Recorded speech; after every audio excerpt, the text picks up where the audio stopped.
함께 나눌 생각입니다. 오늘 우리가 읽은 마태복음 28장 18절로 20절 말씀을 통해서 예수님의 마지막 명령이란 제목으로 함께 하나님의 말씀을 나눠보겠습니다. 예수님께서는 부활하시고 하늘에 영구적으로 올라가시기 전에 제자들에게 가장 중요한 명령을 내리셨습니다. 그래서 영어로는 더 Great Commission이라고 이렇게 이야기합니다. 가장 위대한 명령이다. 가장 중요한 명령을 내리셨습니다. 이것은 온 천지의 왕이신 예수 그리스도께서 우리 모든 믿는 자들에게 명령한 것입니다. 18절로 20절에 보니까 아버지께서 예수께서 나와서 말씀하여 이르시되 하늘과 땅의 모든 권세를 아버지가 내게 주셨다. 지난 시간에 우리가 살펴봤습니다. 그러므로 이제 너희는 가서 모든 민족을 제자로 삼아라. 그리고 그들에게 침례를 베푸는데 어떻게 침례를 베풀라고요? 아버지와 아들과 성령의 이름으로 침례를 베풀어라. 그리고 침례만 베푸는 것이 아니라 침례를 베푼 뒤에는 내가 너희에게 분부한 모든 것을 그들에게 가르쳐라. 근데 우리는 가르치는 거에서 끝나는 경우가 많아요. 근데 성경에 보니까 가르쳐 뭐 하라고요? 지키게 하라라고 이렇게 말씀하고 있습니다. 가르치는 것이 중요한 것이 아니라 가르침을 받은 그것을 지켜서 행하는 것이 중요하다고 말씀하고 있습니다. 근데 오늘 제가 여기서 이 말씀을 보면서 여러분들과 함께 중요하게 생각할 부분이 뭐냐면 여기에 처음으로 아버지와 아들과 성령이라는 이름이 나옵니다. 성경 어디에도 예수님이 이 말씀을 하시기 전 구약성경 39권 전체를 살펴보아도 그 안에 아버지와 아들과 성령이라는 말을 찾아볼 수가 없어요. 제가 성경을 수십 번 읽어보았지만 성경 어디에도 오늘 이 본문 말씀이 나오기 전 어디에도 아버지와 아들과 성령이라는 말이 동시에 나오는 곳이 없습니다. 주로 구약 성경에 보면 누구만 나오죠? 주로 여호와 하나님, 아버지 하나님에 대한 이야기만 등장합니다. 물론 아들, 성자라고 하는 말은 나오지 않지만 성자 예수님도 등장합니다. 그리고 성령님도 등장합니다. 그러나 구약은 거의 모든 역사가 하나님 아버지, 여호와 하나님에 대한 이야기들로 구성되어 있고 그 안에 종종 성자 예수님이 나오는데 성자 예수님은 어떤 식으로 나타나냐면요. 예를 들면 아브라함이 부지중에 손님을 대접할 때 그곳에 찾아왔던 사람. 네? 아시죠? 누구예요? 성경에는 정확하게 이야기해놓고 있지 않지만 바로 이분이 성자십니다. 성자는 어느 때 나타나느냐? 구원에 관계된 이야기가 나타날 때만 등장을 합니다. 야곱이 약복강을 건너기 전에 두려워서 밤새 하나님의 사람과 씨름합니다. 그 씨름하던 사람이 누구예요? 바로 성자십니다. 또한 삼손이 태어나기 전에 그의 부모에게 나타났던 사람, 이 사람도 바로 성자십니다. 이스라엘의 구원에 관계된 일을 행할 때에 나타나는 그 하나님의 사람, 이렇게 되어 있는 그분이 바로 성자십니다. 그럼 성령님은 어때 나타나죠? 성령님도 구약에 성자보다 더 많이 나타나시는데 특별히 우리가 수요일마다 보고 있는 사사기에 보면 사사기에는 그 영이 임하는 장면들이 많이 나타납니다. 바로 사사기에 성령님이 나타나십니다. 그러나 어디에도 이 세 분의 하나님이 한 자리에 등장하는 일이 없어요. 그런데 오늘 본문에서 처음으로 너희는 가서 모든 족속으로 모든 민족으로 제자를 삼아서 아버지와 아들과 성령의 이름으로 침례를 베풀고 내가 너에게 분반 모든 것을 가르쳐 지키게 하라라고 말씀하시며 처음으로 등장을 하고 있습니다. 여러분, 우리가 신앙생활하는 데 있어서 성자 하나님을 만난다라고 하는 것은 소경이 눈을 뜨는 것입니다. 즉 성자 하나님이 하신 일이 뭐예요? 성부 하나님이 하신 일이 뭐예요? 그것은 바로 우주 만물을 창조하시고 질서를 만드시는 분이십니다. 그러면 성자 예수님이 하시는 일은 뭐예요? 구원하시는 일을 하고, 그리고 또 나중에 구원이 십자가에 달려 죽으시고 부활하신 뒤에는 이제 하나님을 대신해서, 성부 하나님을 대신해서 우주 만물을 통치하는 일을 하십니다. 그리고 이제 다시 재림하실 때 오시는 분, 그분이 누구예요? 바로 성자십니다. 그러면 성령 하나님은 어떤 분이시죠? 구약의 성령 하나님을 보혜사라고 말씀하지 않습니다. 보혜사 성령님은 언제 나타나시죠? 바로 예수님께서 내가 곧 아버지께로 가야 할 터인데 내가 아버지께로 가면 내가 너에게 보혜사 성령님을 보내주시겠다고 말씀하십니다. 구약에 나타났던 성령님은 하나님과 성부 하나님과 더불어 일을 했던 성령님이고, 신약에 나타나는 보혜사 성령님은 바로 성자 하나님과 함께 일을 하는 성령님으로 나타납니다. 그래서 구약의 성령님을 얘기할 때 보혜사 성령님 이렇게 얘기 안 합니다. 그래서 예전에는 구약의 성령님과 신약의 성령님을 구분하기 위해서 구약의 성령님은 뭐라고 했어요? 성신이라고 했어요. 그래서 성령이 오셨네 요즘 그렇게 찬양했지만 옛날에는 어떻게 불렀어요? 성신이 오셨네 이렇게도 찬양을 했습니다. 구약의 성령님과 신약의 성령님을 구분하기 위해서 그렇게 사용도 했습니다. 예수님이 죽으시고 하늘에 오르시며 보내주신 성령님, 그 성령님을 다른 이름으로 보혜사라고 이야기합니다. 보혜사가 무슨 뜻이라고 했어요?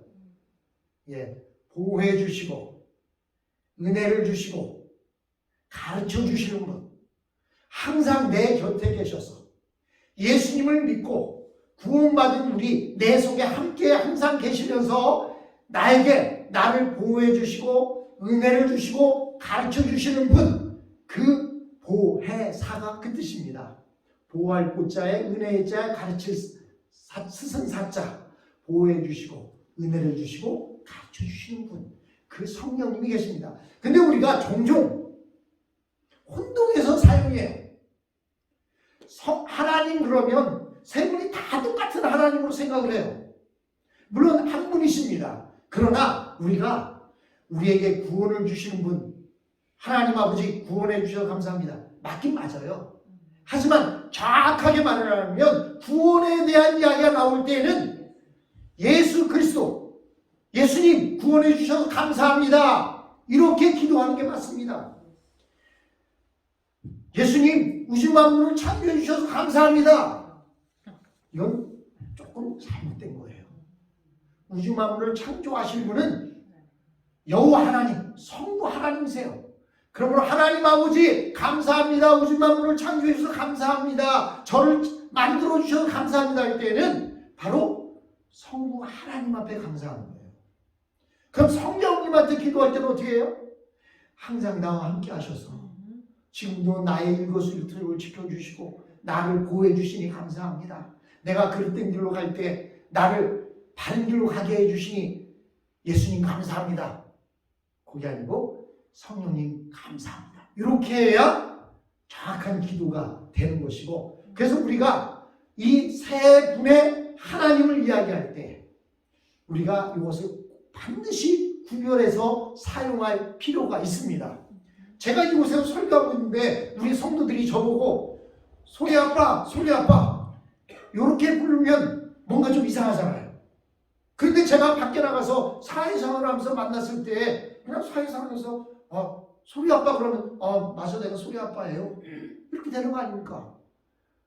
이렇게 조금 다르게 사용하듯이 우리가 이 세 분을 말씀할 때에는 우리가 명확하게 알고 사용해야 할 필요가 있습니다.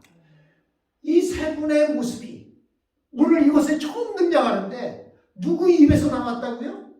바로 예수 그리스도의 입에서 이 세 분에 대한 이야기가 나오고 있습니다. 그래서 우리는 이 우리의 구원을 이룰 때 그럼 이 세 분이 예수님만 계시면 되지요? 아니에요.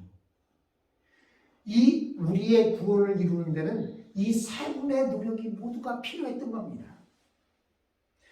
왜냐하면 하나님은 이 우리의 구원을 계획해 놓으셨습니다. 그리고 그 하나님은 당신의 아들 예수 그리스도를 이 땅에 보내주셔서 죽기까지 우리를 사랑하게 하시고 또한 예수님이 이제 하늘에 오르신 뒤에는 우리를 항상 지켜주도록 성령님께서 우리와 함께 하시고 있기 때문입니다. 그러므로 이 세 위의 하나님께서 우리의 구원을 위해서 합력으로 이루어지게 되었던 것입니다.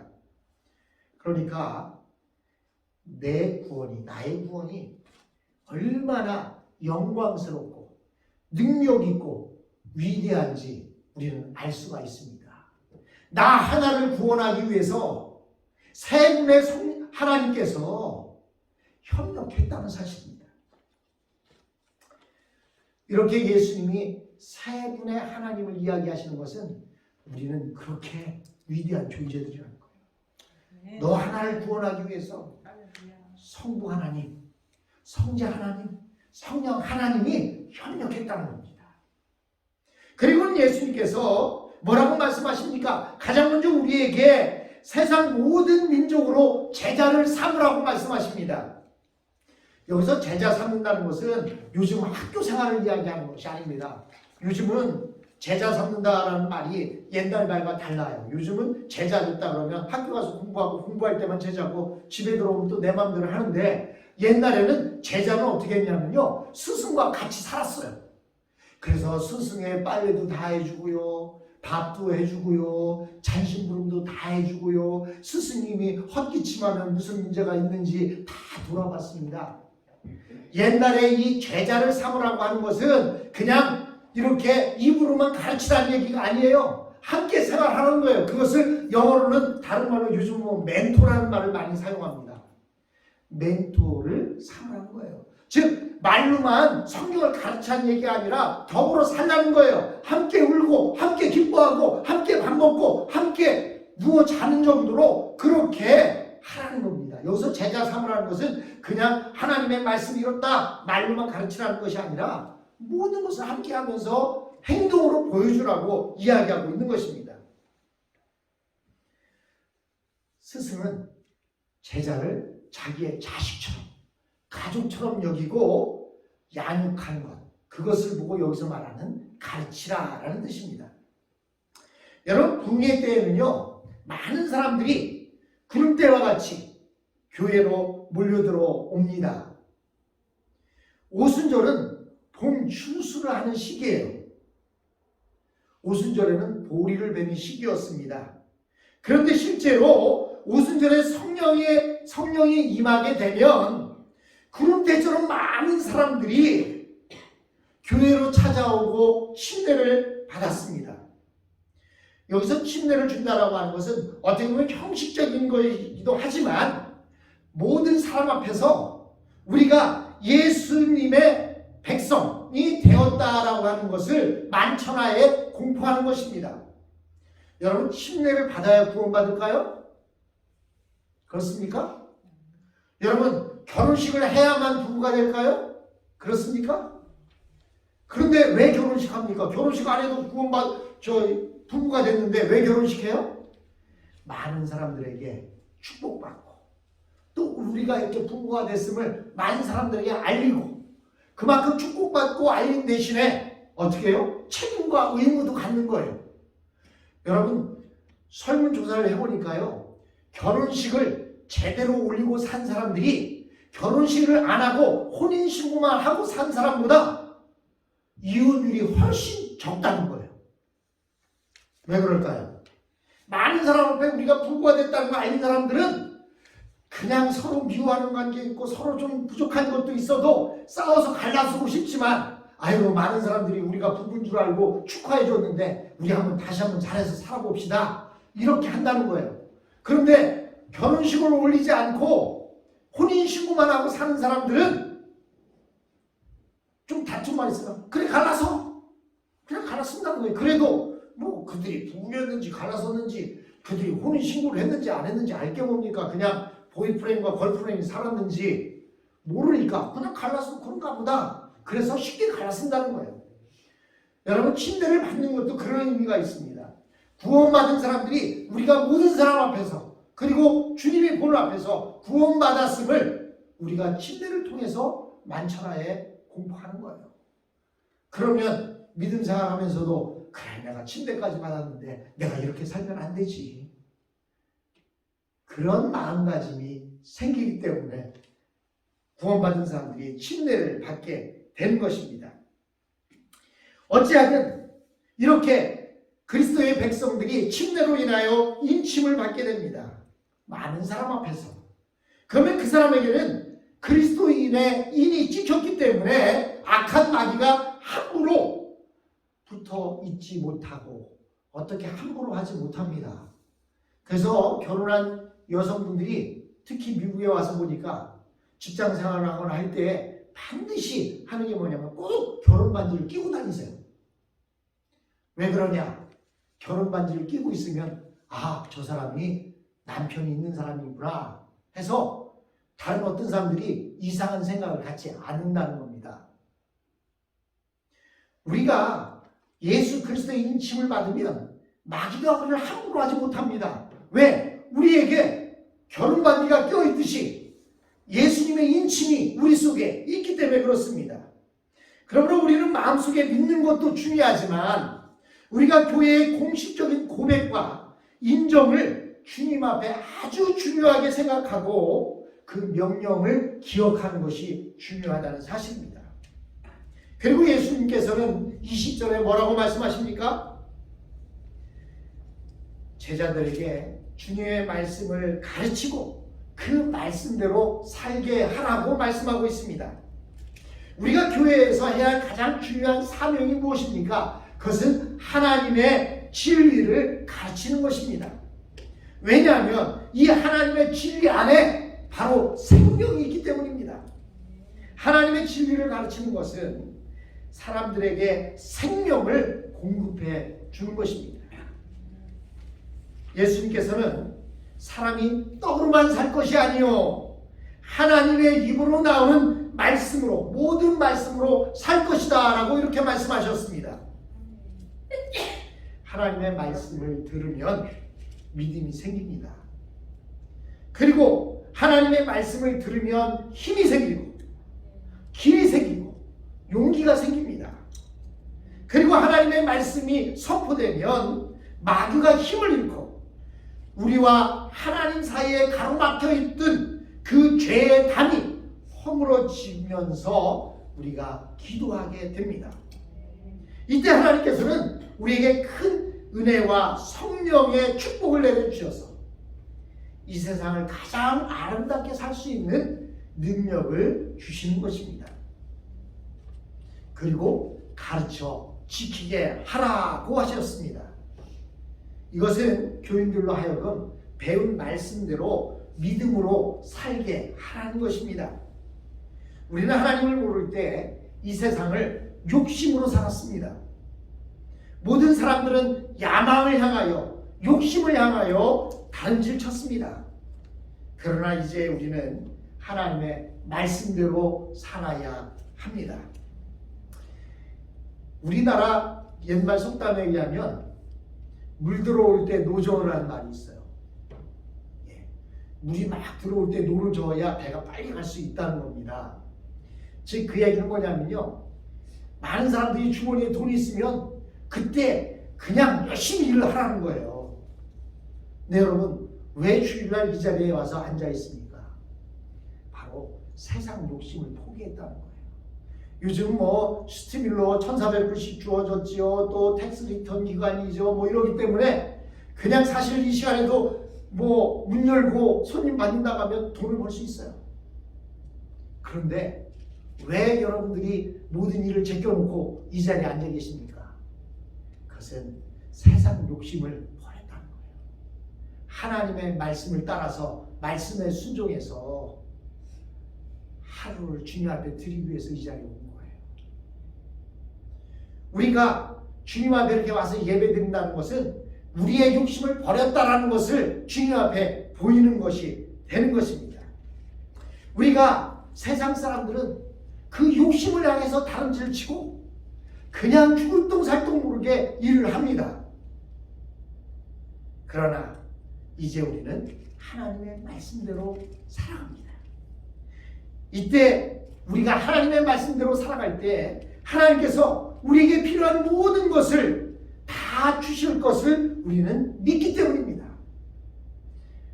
내가 하루 문 닫으면 우리 가게가 망할 텐데 그 생각이 있으면 가게 문 못 닫아요. 그러나 내가 주님 앞에 헌신한 만큼 주님께서 우리를 살게 해주신다라고 하는 확신이 있을 때 이렇게 주님 앞에 나올 수가 있는 것입니다. 또 여러분 성경에 보시면 갈릴리 사람들을 얼마나 무시했습니까? 예? 그런데 그 갈릴리 사람들 중에서도 물고기를 잡는 사람들, 어부들, 여러분 어부들이 공부를 많이 했을까요? 물론 요즘 어부들 중에는 공부 많이 해서 지식적으로 무슨 뭐 이렇게 물고기를 키우고 이렇게 하는 사람들도 있지만 옛날 어부들은 보통 어때요? 그냥 바닷가에 사니까 눈에 보이는 고기 잡고 살았던 거예요. 그래서 어부들, 성경에 나오는 어부들 그러면 무슨 생각이 있냐면 무식한 사람들, 이런 생각이 있어요. 그런데 이렇게 무식한 갈릴리의 어부들이 세상에 똑똑하고 유명한 사람들을 어떻게 가르칠 수가 있겠습니까? 이렇게 시골에 앉아서 우리끼리 예배드리는 우리 모두 한 사람 한 사람이 어떻게 세상에 공부랑 공부 다 한 사람들에게 하나님의 말씀을 전할 수 있겠습니까? 그러나 예수님은 말씀하십니다. 하나님의 말씀을 아는 자는 누구든지 선생이라는 거예요. 영어로 teacher 그러면 가르치는 사람인데요. 한국의 선생이라는 말은요. 선자는 먼저 선자입니다. 생은 날생자. 즉 선생이라는 말은요. 먼저 태어난 사람이라는 뜻이에요. 이 말이 얼마나 성경적인지 몰라요. 예수님 안에서 먼저 태어난 사람, 예수님을 먼저 믿은 사람이 선생이라는 거예요. 즉 누가 가르칠 수 있느냐? 예수님을 먼저 믿은 사람이 가르칠 수 있는 거예요. 여러분 내가 지식이 없으면 다른 사람들에게 무엇을 가르칠 수 있겠습니까? 없지요. 성경에서는 선생이라는 말이 딱 맞아요. 먼저 예수를 믿고 구원받는 우리들이 선생인 거예요. 아직 믿지 않는 사람들에게 그들에게 가르칠 수 있는 거예요. 어떻게 가르쳐요?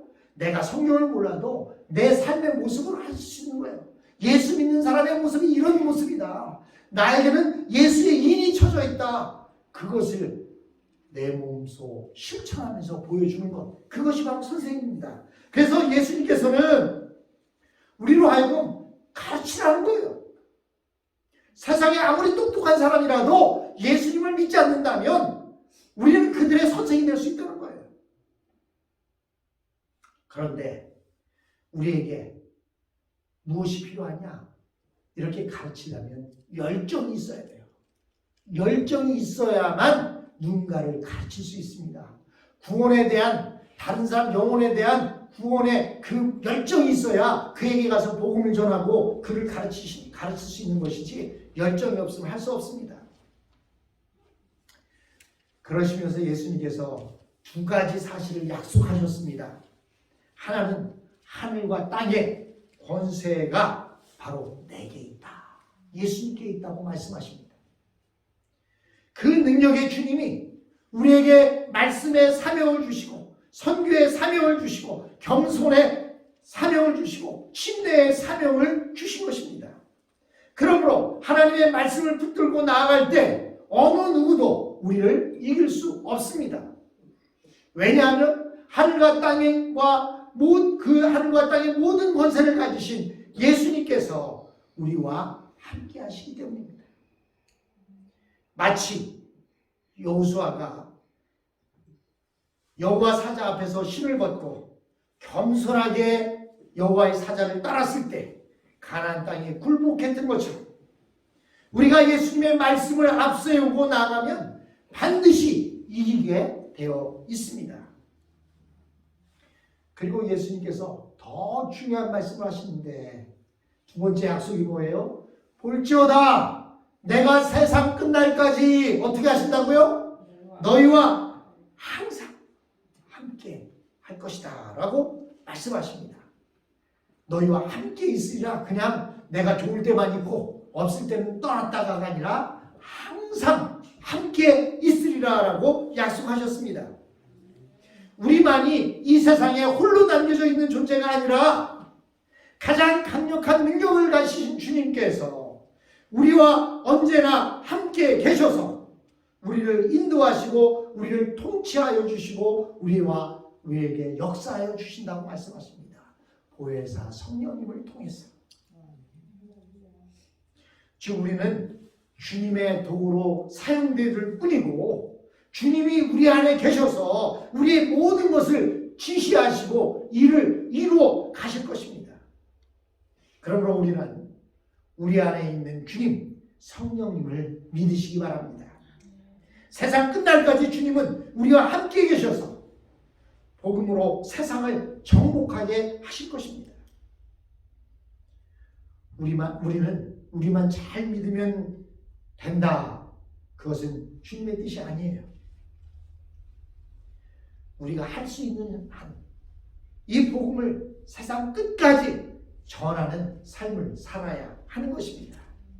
우리는 언어가 다르고 피부색이 다르고 풍습이 다른 사람들에게도 이 하나님의 복음을 전해야 되는데 우리가 삶에 엮여서 나가지 못한다고 한다면 복음을 전하고 있는 자들을 기도로 돕고 물질로 돕고 그래서 선교에 함께 동참하는 것, 그것이 바로 예수 그리스도의 마지막 명령입니다. 예수 그리스도께서는 우리와 항상 함께 하시겠다고 약속하셨습니다.